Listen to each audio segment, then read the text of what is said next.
Ndabaramukije mu izina ry'umwami wacu Yesu Kristo. Amazina ni Pastor Eric Rutabara. Ntanguye mbifuriza umwaka mwiza w'ibihumbi 2022, umwaka twitezemo ibihe bisha, ibihe by'impinduka. Kenshi umwaka iyo umwe uri kuhera uwundi nawe ugira utangure, abantu baba bafite ibibazo byinshi, bibaza ati mbega nimba uyu mwaka uheze warakubereye mubi, uyu witezemo ibyiza. Ariko mva nkubwire kenshi Bibiliya iratubwira ko dukwiriye guhora twatura ibyizigiro byacu. Ndifuza yuko dusoma ijambo ry'Imana dusanga mu gitabo cy'umuhanuzi Yesaya ibice 60 umurongo wa mbere gushika ku murongo wa 5. Yesaya ibice 60 umurongo wa mbere kugeza ku wa 5.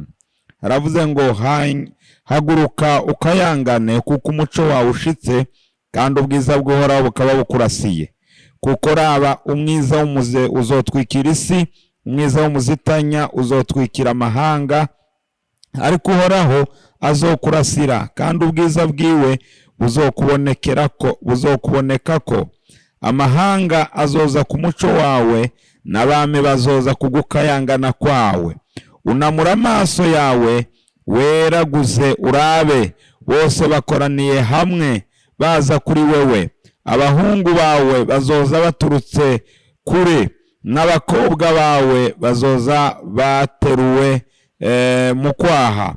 Niho uzoraba mu maso hawe hakeyuka, umutima wawe ukadidagizwa n'umunezero ukaguka, kuko ibidandazwa by'ibitayega bica mu kiyaga bizogaruka iwawe, n'ubutunzi bw'amahanga buzokuzako.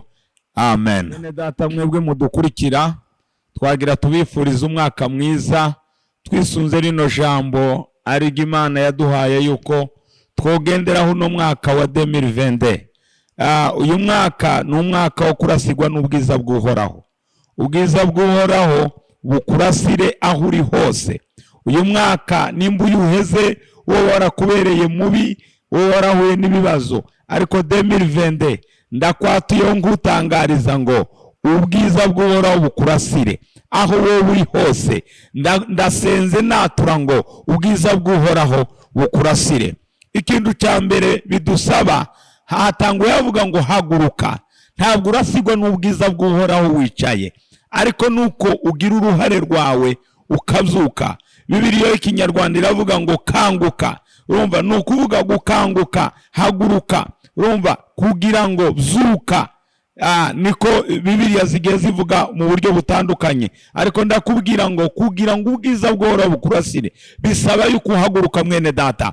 Uhaguruka huri, ureke kuguma wicaye. Nimba uno mwaka uheze waricaye cyane, haguruka uno mwaka. Haguruka ufate umwanya wawe kugira ngo ubwo bwiza bw'Uhoraho bukurasire, bukumurikire. Ubandanyije usoma ku murongo wa 15, reka tuwusome. Haravuga ngo naho wahebwe ngukangwa, ntiyabe hakigira uhita muri wewe. Nzoguhindura ubwiza bwinshi butazoshira, ube umunezero, ukurunganwe rwawe ruzogenda rukurikirana. Ndagutangarije mwene data, ubwiza bwinshi ngo buzoba kuri wewe, ukurunganwe. Uko generation izogenda iza, ngo niko ubwiza bwawe buzogenda buba bwinshi. Buba bwinshi ryari? Ni igihe wahagurutse. Ikigira kabiri, ugasayangana. Usayangana ariko wabanje guhaguruka. Ngo kuko umuco wawe ushitse. Ubandanyije usoma mu mirongo yo hepfo, haratubwira ukundu kenshi ngo utazorasigwa ngo n'izuba cyangwa ukwezi, ariko ngo Uhoraho wenyine niwe uzokurasira, niwe uzokumurikira. Mwene data, ndakwifuriza ngo uyu mwaka ubwiza bw'Uhoraho bukurasire. Ubwiza bw'Uhoraho burasire umutima wawe. Ubwiza bw'Uhoraho burasire aho utuye. Ubwiza bw'Uhoraho burasire ibyo ukora. Ubwiza bw'Uhoraho bukurasire muri eglise usengeramo. Ubwiza bw'Uhoraho bukurasire mu maproje n'imigambi myinshi ufite muri no 2022. Ubwiza bw'Uhoraho kandi iyo bukurasiye ibintu birahinduka. Iyo bukurasiye impinduka ziraba. Haleluya. Ubwiza bw'Uhoraho iyo bukurasiye ntuguma uri wa wundi mwene data, ntuguma uhagaze muri bya bindi. Reka ngubwire, ubwiza bw'Uhoraho burinjira muri wowe, buhera muri wowe mu mutima wawe, bukarasira mu kibano, bukarasira buca hose. Imana ibaha umugisha, Imana ibiteho, Imana ibagenderere. Ubwiza bw'Uhoraho bubarasire aho muca, bubarasire aho mutuye, bubarasire mu migambi mufite, bubarasire mu byo mwamusengera. Ubwiza bw'Uhoraho bubarasire. Ubwiza bw'Uhoraho bukurasire, haba mu byo wawusengera, haba mu byo urimo, haba mu migambi yawe, haba mu byo wifuza kugeraho. Nta kindi kiza giduha imbaraga ni igihe ubwiza bw'Uhoraho buturasiye. Nta kindi. Umurongo wa 19 haravuga ngo izuba si ryo rizoba rikikubera umucyo ku murango, cyangwa ukwezi ngo kukuboneshereze, ariko njyewe Uhoraho ni jewe nzokubera umucyo utazoshira, kandi njyewe Imana yawe ni jewe nzokubera icyubahiro. Nta kindi mwene data, igihe mwumvise yuko si izuba, oya si n'umucyo uyu w'amatara ya Regideso, ariko Uhoraho wenyine ngo niwe uzokumurikira, niwe uzokubera umucyo. Haguruka mwene data, haguruka usayangane. Kubera iki? Kuko ubwiza bw'Uhoraho bukurasiye. Haguruka. Nababwiye ngo ikintu cya mbere bidusaba, binsaba njyewe, bisaba wewe, uyu mwaka wa 2020, haguruka kugira ngo ubashe guhasigwa n'ubwiza bw'Uhoraho. Haguruka usayangane kuko umucyo wawe ushitse. Kandi ubandangije usoma ngo raba ngo umwiza uzotwikira isi, ngo umwiza w'umuzitanya, ngo ariko wewe ntibizogushikako, wowe uzorasigwa n'ubwiza bw'Uhoraho. Haleluya. Nibwo buzokurasira, nibwo buzotuma iwawe umucyo urushizaho kwaka.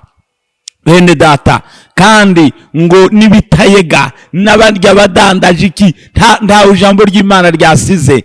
Ubwiza bw'Uhoraho nibukurasire muri iyo migambo urimo. Ubwiza bw'Uhoraho nibukurasire muri ayo maproje. Ubwiza bw'Uhoraho urabukeneye. Uyu ni umwaka wo kurasigwa n'ubwiza bw'Uhoraho. Aho uzoburi, mu rugo rwawe, mu muryango, mu babanyi, mu gihugu, mu shengero, mu zukora, ubwiza bw'Uhoraho bukurasire. Imana yo mu ijuru ibahe umugisha, Imana yo mu ijuru ibiteho. Uyu mwaka mwitege kurasigwa n'ubwiza bw'Uhoraho, kandi ijambo ry'Imana niryo ridukorera. Hari aho ridukura rikatwinjiza mu bihe bisha. Nuzizera birakubera uko. Yesu abahe umugisha.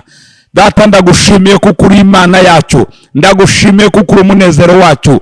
Data, abana bawe bumvise rino jambo ryo kurasigwa n'ubwiza bw'Uhoraho. Reka uno mwaka barasigwa n'ubwiza bwawe, aho bari hose mwami, barasigwe n'ubwiza bwawe. Uyu mwaka ubabere mwiza, ubabere umwaka wo kurasigwa n'ubwiza bwawe.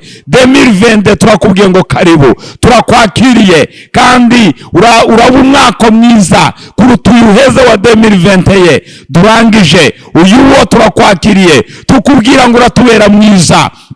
Urakoze Yesu, kuko ari wowe tanguriwe n'iherezo. Turizeye ko uyu mwaka uzotubera mwiza cyane, kandi ubwiza bwawe bukaturasira, bukarasira imiryango, bukarasira ishengero, bukaturasira mu byo tuzoba turimo byose n'ibyo dukora. Urakoze mwami, hezagira ubwoko bwawe, uhezagiriye akarere, uhezagire isi yose mwami, kugira ngo ubwiza bwawe ubashe kurasira isi yawe, isi yose umwiza uhunge, ariko umucyo wawe ugaragare. Urakoze Jehova yuko wumvise, urakoze kubikora. Tubisenze tuzize mu izina rya Yesu, amen. Yesu abahe umugisha. Uyu mwaka wabere mwiza mu byo mukora byose. Ubwiza bw'Uhoraho burushizeho kubarasira, amen.